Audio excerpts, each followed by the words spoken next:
Alhamdulillahi Rabbil Alamin. Wassalatu wassalamu ala Rasulillahil Amin wa ala alihi wa ashabihi ajma'in. Para hadirin muslimin dan muslimat yang dirahmati Allah sekalian, InsyaAllah pada pagi ini dan seterusnya kita akan menghayati tafsir surah Al-Fatihah. Ustaz baru saja tamat membaca satu tafsir surah Al-Fatihah dalam satu dimensi yang baru berkaitan olahan approach-nya dalam konteks manajemen. Apapun kita cuba sesuaikan dengan suasana pembangunan model insan yang membabitkan jati diri kita kepada Allah Subhanahu wa taala. Surah Al-Fatihah adalah satu surah yang diturunkan oleh Allah Subhanahu wa taala di Mekah dan mengandungi 7 ayat. Ittifaq, sepakat di kalangan para ulama mengatakan bahawa surah Al-Fatihah 7 ayat. Tunggu lagi 7 ayat itu bermula daripada mana dan tamatnya di mana.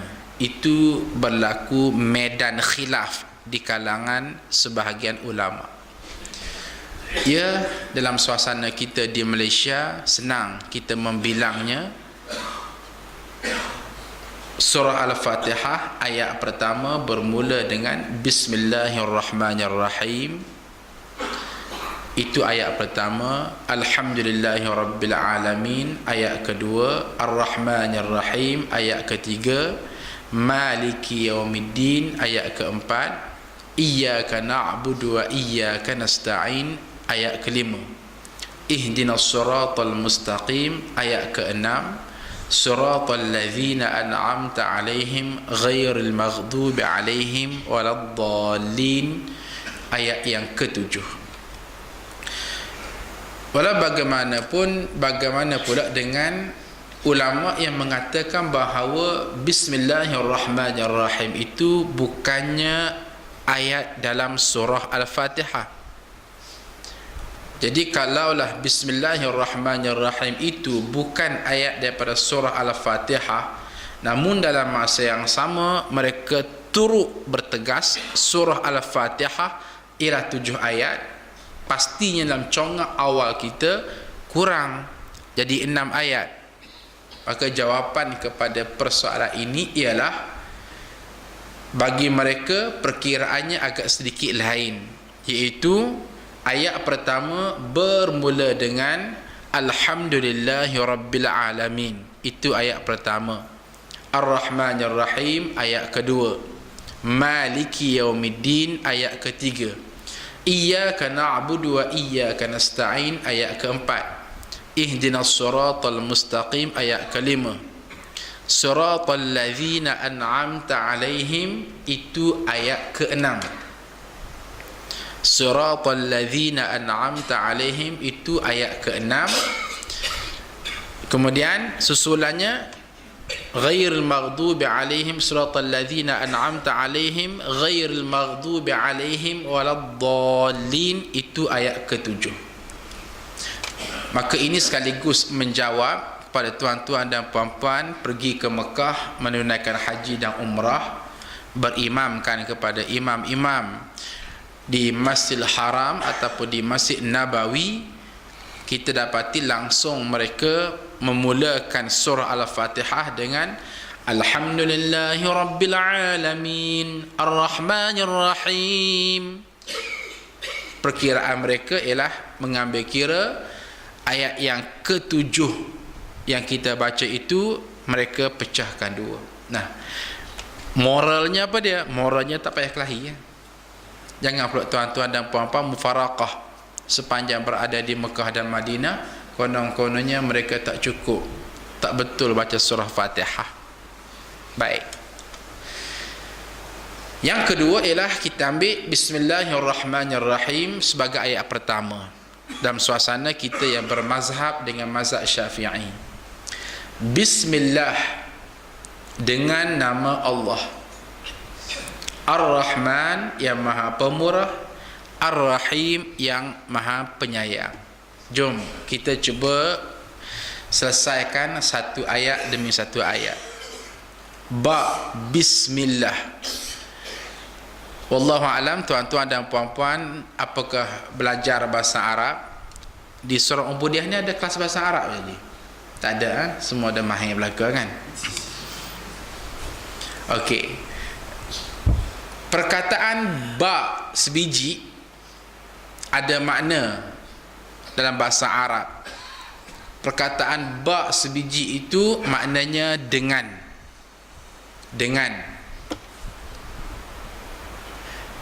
Okey. Bismillah, dengan nama Allah. Tuan-tuan dan puan-puan, semua kita pernah ambil SPM masa muda-muda dahulu, ataupun belajar bahasa Malaysia secara formal di sekolah. Perkataan dengan diberitahu oleh guru-guru bahasa Malaysia, dia adalah perkataan sendi. Perkataan sendi tidak boleh berada pada pangkal ayat. Salah. Kalau kita buat karangan, tiba-tiba letak perkataan sendi di awal perkataan, salah. Dengan tangan, salah tu. Kenapa tiba-tiba keluar perkataan dengan tangan? Kerana apa? Sifat kepada perkataan sendi, ia tidak boleh berada pada pangkal ayat kecuali ia adalah penyambung kepada ayat. Saya makan dengan tangan, baru betul. Tapi kalau awal-awal dengan tangan, cuba tuan-tuan bayangkan, kalaulah Ustaz berucap, okey tuan-tuan dan puan-puan ahli jemaah surah Ubudiyah, dengan motor, agak-agak faham tu tak? Apa kono ni? Awal-awal bicara dengan motor, sekian terima kasih. Pasti dikatakan ini orang yang tidak masak. Yang betul macam mana? Yang betul, tuan-tuan dan puan-puan ahli jemaah surah Ubudiyah, Ustaz datang ke surah Ubudiyah pagi ini dengan motor, sekian terima kasih, selesai. Pokok moralnya ialah nak beritahu perkataan dengan tidak boleh berada pada pangkal ayat. Salah. Baik. Habis tu bagaimana dengan Bismillahirrahmanirrahim? Allah mulakan surah Al-Fatihah dengan Bismillah, dengan nama Allah. Tahu-tahu dengan nama Allah yang maha pemurah lagi maha mengasihani. Apakah kita nak kata Allah Subhanahu wa taala tidak faham bahasa? Na'udzubillahi min dzalik. Apakah kita nak faham Allah Azza wa Jalla tak pandai bila nak sembang dengan manusia? Sampai ke peringkat awal-awal kalimah mulakan dengan perkataan dengan. Na'udzubillahi min dzalik. Allah Azza wa Jalla maha kaya dan maha bijaksana. Langit dan bumi lagi kan Allah Ta'ala boleh buat. Ini sekadar nak menyelesaikan perkataan, mudah saja. Maka akhir sekali, para ulama dengan penuh tawaduk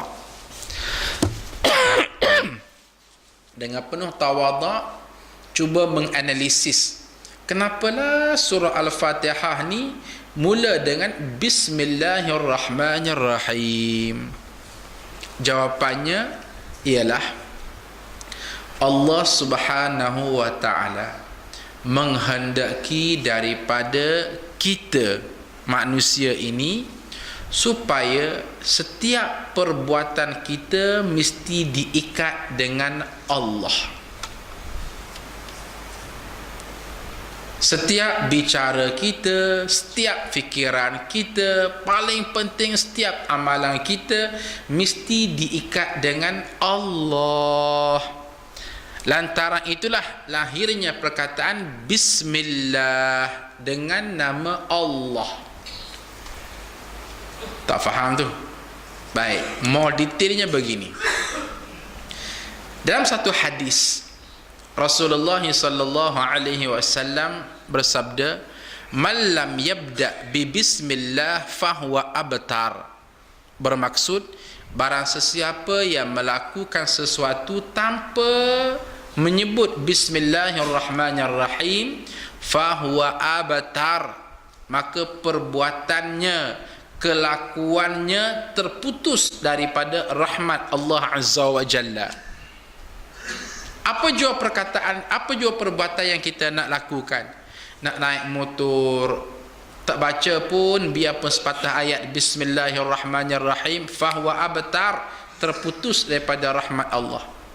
Naik kereta, ingin memasak, ingin masuk rumah, keluar rumah, ingin menjahit, ingin siram pokok, sepatah pun tak keluar Bismillahirrahmanirrahim, fahuwa abtar. Maka Nabi kata, apa yang kamu hasilkan itu, apa yang kamu lakukan itu, fahuwa abtar, maka ia terputus daripada rahmat Allah Azza wa Jalla. Macam mana kita nak faham terputus dengan rahmat Allah Ta'ala? Mudah bicaranya begini, Allah tak peduli, barakahnya hilang. Allah tak peduli nak berjaya ke tak nak berjaya, Allah tak pandang. Baik, jadi kira-kiranya semua perbuatan kita dikehendaki bermula dengan Bismillah, dengan nama Allah. Dengan arti kata lain, Allah semacam nak kata, wahai manusia, begini, bila kamu makan, Bismillah, makanlah dengan nama Allah. Bila kamu minum, Bismillah, minumlah dengan nama Allah. Bila kamu naik kenderaan, Bismillah, aku naik kenderaan dengan nama Allah. Bila kamu berpakaian, Bismillah, aku pakai pakaian dengan nama Allah. Bila kamu nak tidur, Bismillah, aku tidur dengan nama Allah. Jadi Allah Azza wa Jalla Maha bijaksana. Tak kalah Allah Ta'ala nak ajar satu-satu dalam Al-Quran.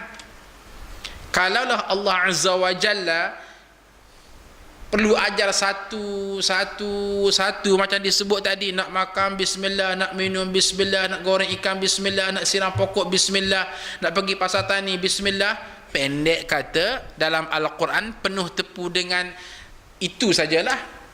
Nak makan Bismillah, nak minum Bismillah, cukup tahu-tahu 1 juzuk, tahu-tahu 10 juzuk. Sebab apa? Perbuatan manusia banyak. Jadi Allah Azza wa Jalla cut off, buang semua perbuatan. Yang Allah letaknya ialah Bismillah, dengan nama Allah.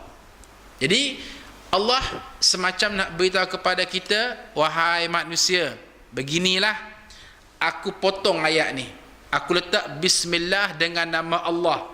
Tunggu lagi di awal-awal itu segala perbuatan kamu mesti tenggek dengan Bismillah. Maka lahirlah isunya, nak makan Bismillah, makan dengan nama Allah. Nak minum Bismillah, minum dengan nama Allah. Nak pakai Bismillah, pakai dengan nama Allah. Ini cara Allah Azza wa Jalla susun supaya keterikatan kita dengan Allah Subhanahu wa Ta'ala. Jadi kira-kiranya salah kalaulah kita kata Allah Azza wa Jalla tak faham grammar sampai ke mereka gunakan perkataan dengan pada pangkal ayat. Tidak, sebaliknya itulah tanda kebijaksanaan Allah Azza wa Jalla. Allah hanya ambil penyambung saja, kemudian Allah nak beritahu, wahai manusia, pandai-pandai kamulah, apa jua event perbuatan kamu mesti dengan Bismillah, Bismillah, Bismillah, Bismillah. Wah, bila itu yang berlaku, fahamlah kita bijak Allah Ta'ala. Dan jangan sesekali selepas ni kita kosong. Satu.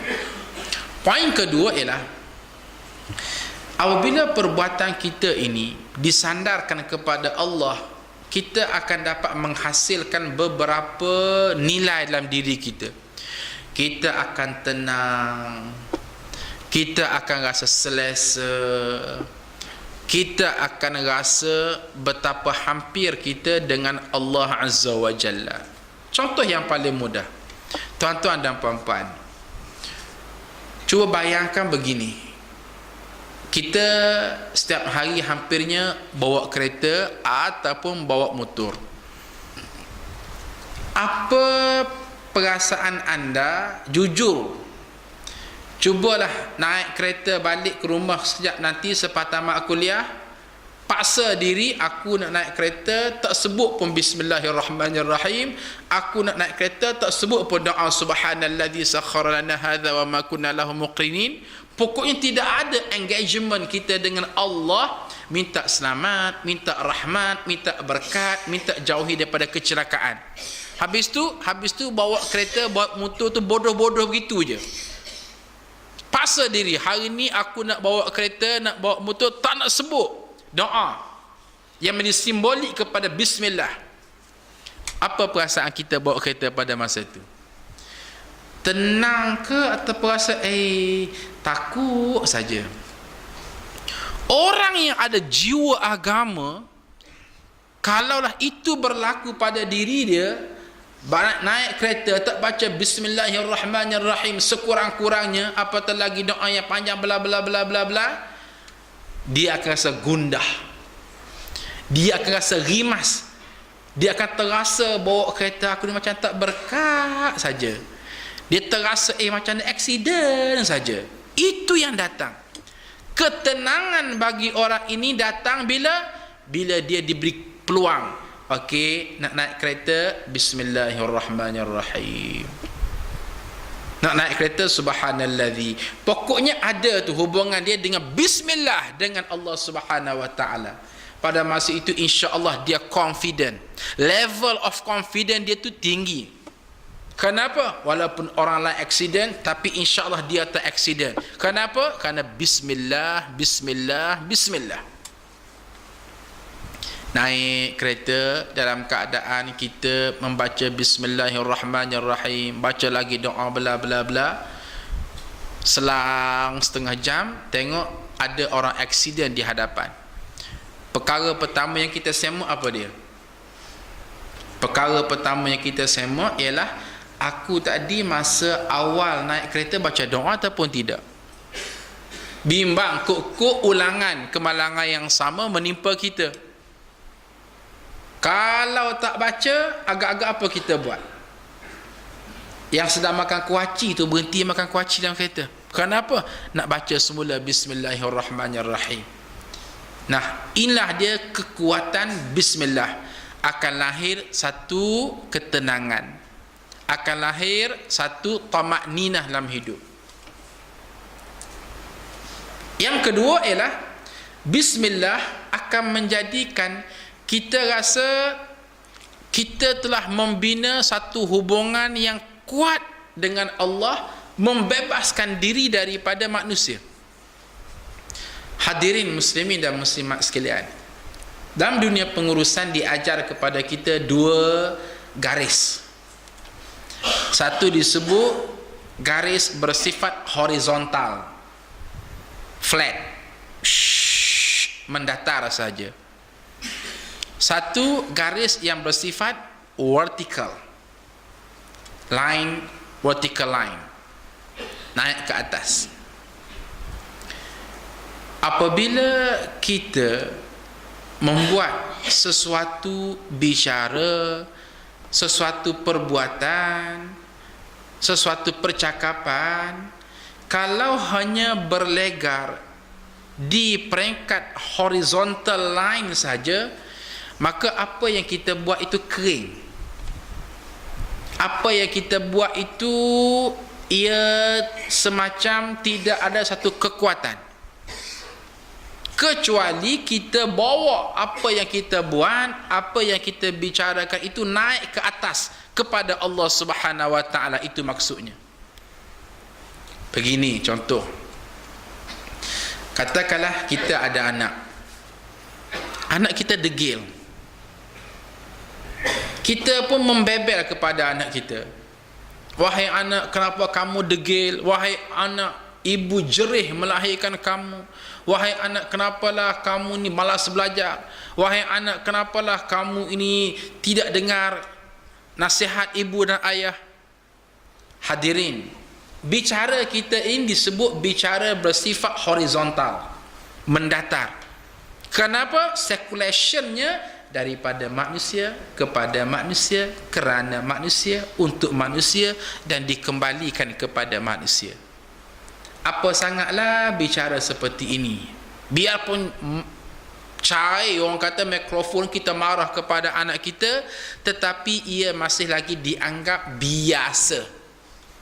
Macam mana cara kita nak didik anak kita yang degil itu supaya ada ada kekuatan, rasa gah, rasa puas hati? Jawabnya, kita kena angkat daripada horizontal line kepada vertical.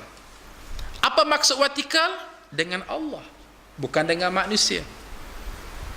Macam mana? Contoh, anak, jom mari bersama dengan Umi, mari kita mengadu kepada Allah tentang akhlak kita. Wahai Allah, ni anak aku ni, aku kandung dia 9 bulan 10 hari, dengan penat, dengan letih, dengan loya, dengan pening kepala, dengan tak selera makan, dengan meroyan sekali. Lahirkan anak aku ini, darah bercupak bergantang keluar daripada badan. Penatnya wahai Allah, letihnya wahai Allah, separuh mati wahai Allah. Nah, sekarang anak ini ada di hadapan mata aku. Wahai Allah, anak aku ni degil, anak aku ni payah dengan nasihat. Wahai Allah, tolong repair anak aku ni. Kalau kamu boleh menjadi anak orang lain soleh dan solehah, payah sangat ke kamu nak menjadikan anak aku seorang ni soleh dan solehah? Anak orang lain pun kamu yang cipta, anak aku pun kamu yang cipta. Wahai Allah, kamu kan Rahman dan Rahim. Kita doa, anak sedang dengar tu, anak sedang dengar. Apa rasa hati kita? Sejuk kan? Kenapa? Kerana bismillah, hubungan kita dengan Allah. Anak kita sedang amin, amin, amin, amin. Setiap butiran doa daripada sang ibu tadi. Orang ini sedang bergerak, bukan lagi membebel je kerja dia. Kamu degil, kamu malas, kamu bla bla bla. Tak, santuni. Nah, jom kita pulang kepada bismillah, kepada Allah Azza wa Jalla. Puas kita berdoa, suruh anak degil tu berdoa. Untuk siapa? Untuk dia. Bimbing dia. Wahai Allah, aku ni memang degil, tolonglah lembutkan hati aku. Wahai Allah, aku ni liat, tolong lembutkan hati aku. Wahai Allah, ibu ayah aku seorang ni je, jadikan aku ni anak yang soleh dan solehah bagi mereka berdua. Bimbing. InsyaAllah anak kita mudah terbentuk. Sebab apa? Kita cuba pulangkan bismillah dengan nama Allah. Semuanya pulangkan kepada Allah Subhanahu wa ta'ala. Masa muktamar baru-baru ni kecoh tentang doa. Hello. Dengar tak ni? Masa muktamar baru-baru ni kecoh tentang doa. Ada seorang hamba Allah berdoa dalam muktamar. Tuan-tuan dan puan-puan, Ustaz saya peribadi senyum seorang diri bila ada orang-orang tertentu yang tidak puas hati dengan doa Ustaz. Dan tentunya orang yang tak puas hati itu, dia ada persepsi tersendiri. Contoh okey, bila timbul isu dua adun di Selangor, dalam keadaan perwakilan lain beri pandangan, ambil tindakan. Itulah saranan daripada beberapa perwakilan kepada pucuk pimpinan. Pucuk pimpinan harus ambil tindakan, pucuk pimpinan harus ambil tindakan, pucuk pimpinan harus ambil tindakan. Okey, ini bicara yang disebut horizontal. Bicara daripada manusia kepada manusia, kerana manusia, untuk manusia, dan dikembalikan kepada manusia. Yang mencadangkan ambil tindakan manusia, disasarkan kepada manusia, yang nak ambil tindakan itu pun manusia. Circulationnya bersifat flat di kalangan manusia saja. Tidak ada bismillah. Bila ada seorang hamba Allah itu berdoa, simple aja. Wahai Allah, bukalah hati kepada ahli dan kuasa disiplin agar mengambil tindakan kepada dua adun yang mengkhianati perjuangan. Simple kan? Perlahan je baca doa. Itu je wording ayat. Wah, tapi impaknya besar. Wah, kenapa impak tu besar? Sebab doa. The power of doa. Dan doa itu bersifat bismillah, vertikal, naik kepada Allah Azza wa Jalla. Ni tuan-tuan ni faham ke tidak sebenarnya? Nampak air muka lain macam ni. Sebab itulah hari ni tuan-tuan dan puan-puan, ubahlah bicara kita. Daripada banyak bersembang dengan manusia, banyak mengeluh dengan manusia, banyak membebel dengan manusia, ayuh bebelkan kepada Allah, mengeluh kepada Allah. Ni ibu-ibu di belakang, kadang-kadang kita bukan puas hati sangat dengan suami kita kan? Betul tak ni? Oh, takut nak respon ya? Kadang-kadang kita mengeluh pada kawan kita, mengeluh kepada anak kita, mengeluh kepada ibu kita tentang laki kita, mengeluh kepada anak kita, Angah, ayah kamu ni macam tu, daripada hari pertama mak kahwin macam tu lah perangai dia, tak ambil peduli, tak ambil kisah, buat mudah, ibu je duk galas segala-galanya, nafkah ibu yang cari, kemas rumah ibu yang cari. Dia take for granted, kerja dia ialah tu dia, parking kedai mamak sembang je. Ni contoh. Bicara kita, mengeluh kita, membebel kita kepada anak kita, itu disebut apa tu? Vertikal ataupun horizontal? Horizontal, flat. Daripada manusia kepada manusia, kerana manusia, untuk manusia, dan dikembalikan kepada manusia. Jiwa ibu-ibu tak puas hati, sentuhan itu kering, jafaf. Itulah nilai apabila tidak ada bismillah pada bicara kita. Tapi kalaulah kita sembang dengan Allah, naik, bicara kita tu naik ke atas. Biar pun sambil bawa kereta ni, sambil pergi pejabat puan-puan, mengeluh kepada Allah, membebel kepada Allah. Wahai Allah, kamu telah menghadirkan aku dalam hidup ini, seorang lelaki yang namanya suami. Aku bersyukur kepadamu ya Allah, dalam keadaan orang lain tidak ada suami, aku ada suami. Alhamdulillah, aku ada sebuah keluarga, ada anak, ada rumah tangga. Tapi wahai Allah, kenapalah suami aku ni masalah dia bla bla bla bla bla. Wahai Allah, aku mahu sangatlah tengok suami aku ni qurratu a'yun, sejuk mata memandang. Kalaulah pada sebahagian suami yang lain isterinya rasa seronok, maka berilah kepada aku keseronokan dengan suami aku. Justru tolong repair suami aku ni, repair penampilan image dia, repair cara dia bercakap, repair cara dia layan aku, repair kesedaran dia mencari nafkah. Wahai Allah, bukan payah sangat. Lelaki suami orang lain pun kamu yang buat, suami aku pun kamu yang ciptakan. Wahai Allah, tolong ya, tolong ya, tolong ya. Sembang. Hello, ibu-ibu faham tak ni? Nah, langsung buat dia. Tunggu dulu nak tamat kuliah. Apa perasaan kita bila boleh membebel dengan bismillah? Kita kata rasa bicara kita, perkataan kita, bebel kita naik ke atas, naik ke atas. Allah, Allah, Allah, Allah. Sikit-sikit kepada Allah, bismillah. Sikit-sikit kepada Allah, bismillah. InsyaAllah selepas kita luah perasaan, tenang hati kita. Selepas kita luah perasaan, segar jiwa kita. Balik, walaupun suami tak berubah, tapi rasa puas. Kerana apa? Kerana kita telah pun meluahkan perasaan kita kepada bismillah, kepada Allah Subhanahu wa ta'ala. Hari ini kenapa berlakunya stres? Kenapanya berlaku depres, luar kawalan? Sebab kita tak kembali kepada bismillah.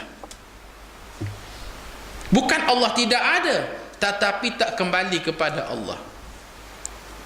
Bukan Allah tidak ada, tapi kita tak cari Allah Subhanahu wa ta'ala hidup kita. Ada satu cerita seorang remaja pertengahan umur sekitar 40 tahun masuk ke dalam kedai gunting rambut. Duduk, sedang rambut dia digunting oleh penggunting rambut tu, dia membebel. Apa dia kata? Apalah Allah ni?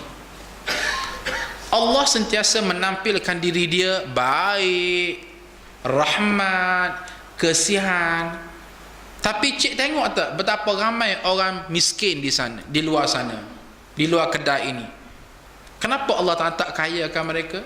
Kalau Allah ni baik sangat. Cuba tengok di luar kedai ini betapa ramai orang sakit. Kenapa Allah tak sembuhkan sakit dia kalau Allah ni baik sangat? Berapa ramai di luar kedai gunting ini orang bodoh. Kenapa tidak atas nama Rahman dan Rahim Allah kayakan, cerdikkan semua manusia kalau Allah ni baik sangat? Nah, itu terjahan soalannya. Yang sedang gunting rambut ni telan air liu, dia jemaah tabligh. Macam mana nak jawab ni?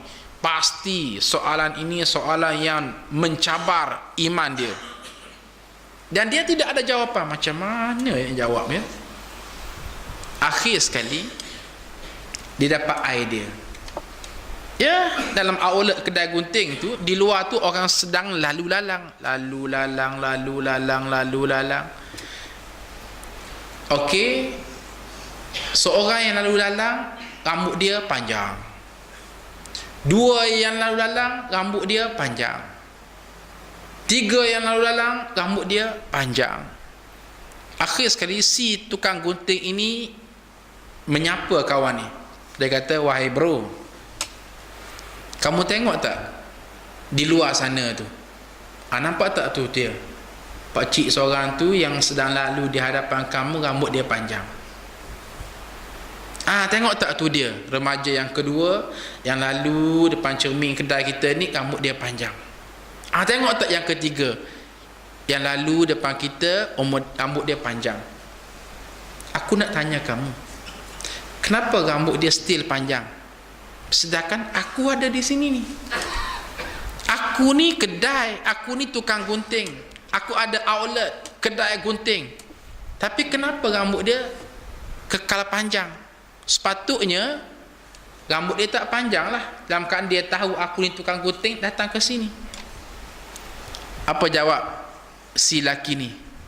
Dia kata, yalah, isunya sekarang, biarpun kamu ni ada kedai gunting, biarpun kamu ni tukang gunting, tapi oleh kerana mereka semua ini tak datang kepada kamu, maka kekalah rambut mereka ni panjang.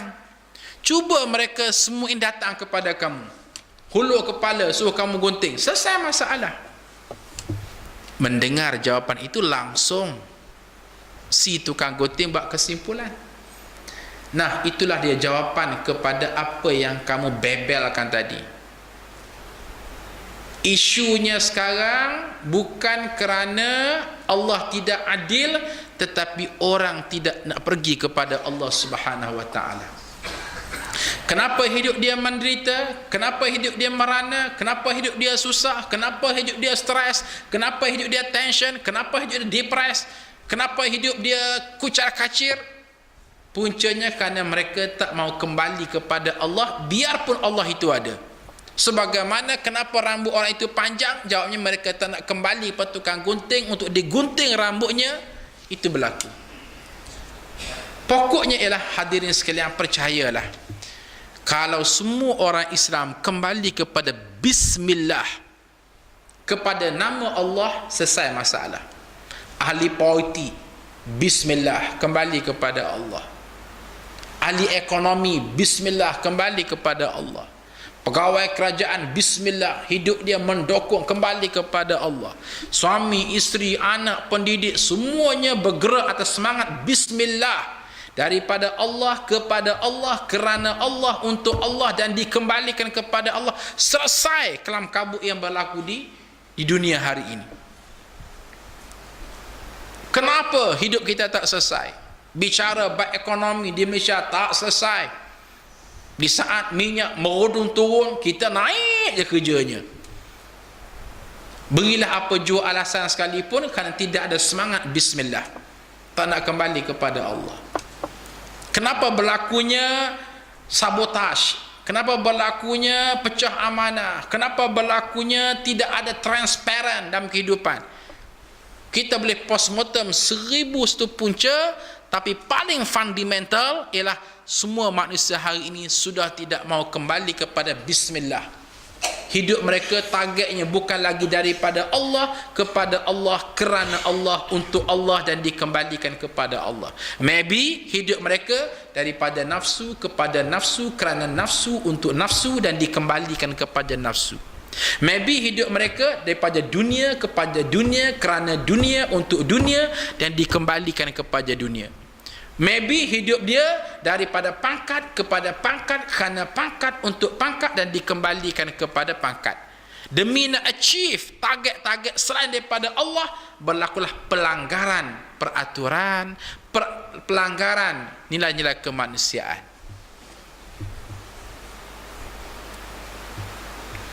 Masya Allah, tabarakallahu ahsanul khaliqin. Cantik kan Allah susun kehidupan. Itu sebab para ulama kata apa? Para ulama setengah buat satu analogi yang mudah. Al-Quranul Karim ada berapa? Ada 30 juzuk.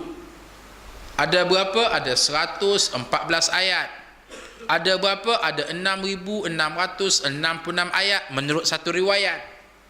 Andai kata Al-Quran 30 juzuk itu mahu dikompres pengajarannya, intinya, krimnya, cheese-nya, maka boleh dikompres dan berada dalam surah Al-Fatihah. Dengan bahasa mudah, payahnya nak cari pengajaran Al-Quran dalam 30 juzuk, cari dalam surah Fatihah. Dikompres 30 juzuk itu, duduk berada dalam surah Fatihah. Baik, dalam surah Fatihah 7 ayat itu, kalau kita ingin kompreskan lagi pengajaran dia, maka dia berada pada ayat pertama surah Fatihah. Bismillahirrahmanirrahim. Ini inti kepada Al-Quran 30 juzuk. Nadi kepada Al-Quran 30 juzuk. Segala-galanya tu dia sumber. Daripada mana? Bismillahirrahmanirrahim. Baik. Andai kata Bismillahirrahmanirrahim pun mahu dikompres, mahu direngkaskan intinya, cream of the cream, maka di mana ringkasan dia? Ringkasan dia ada pada perkataan bi. Bismillah, segala-galanya kembali kepada Allah. Macam cerita Piramli lah kan. Nabi ditanya oleh Pak Nujum belalang, di mana kekuatan hantuah? Pada tengkoloknya ke? Pada kerisnya ke? Ataupun di mana? Maka jawapan kekuatan hang tuah berada pada huruf ba, confirm kaki TV semua ni. Betul kan? Berada pada kekuatan hang tuah berada pada huruf ta, tuah. Kenapa? Sebab kalau huruf ta, waw alaiha tuah, ditukar kepada huruf ba, wa alaiha buah, ham buah, kenal ataupun tidak? Tak kenal. Maka kekuatan hang tuah bukan pada tameng sarinya, bukan pada tengkoloknya, tetapi kekuatan hang tuah pada huruf ta. Demikian juga ulama pada sebahagian menyebut daripada ba kembang bismillahirrahmanirrahim, daripada bismillahirrahmanirrahim kembang menjadi surah Fatihah, daripada surah Fatihah anda kata ingin dielaborate membentuk Al-Quran 30 juzuk. Maka berbahagia dan seronoklah kepada mereka yang memahami falsafah ba ia disandarkan kepada Allah Bismillah. Tuan-tuan dan puan-puan sekalian, kuliah kita hari ini tajuknya ba. InsyaAllah bulan depan kita akan sambung Allah. Kuliah ketiga Ar-Rahman, kuliah keempat Ar-Rahim. Ustaz tengok target insyaAllah 3 tahun kita akan tamat dalam mentafsir surah Al-Fatihah. Okey ya. Itu sekadar yang dapat disampaikan untuk hari ini. InsyaAllah kita sambung tafsir surah Fatihah pada siri yang berikutnya. Sekian, wallahu taala a'lam.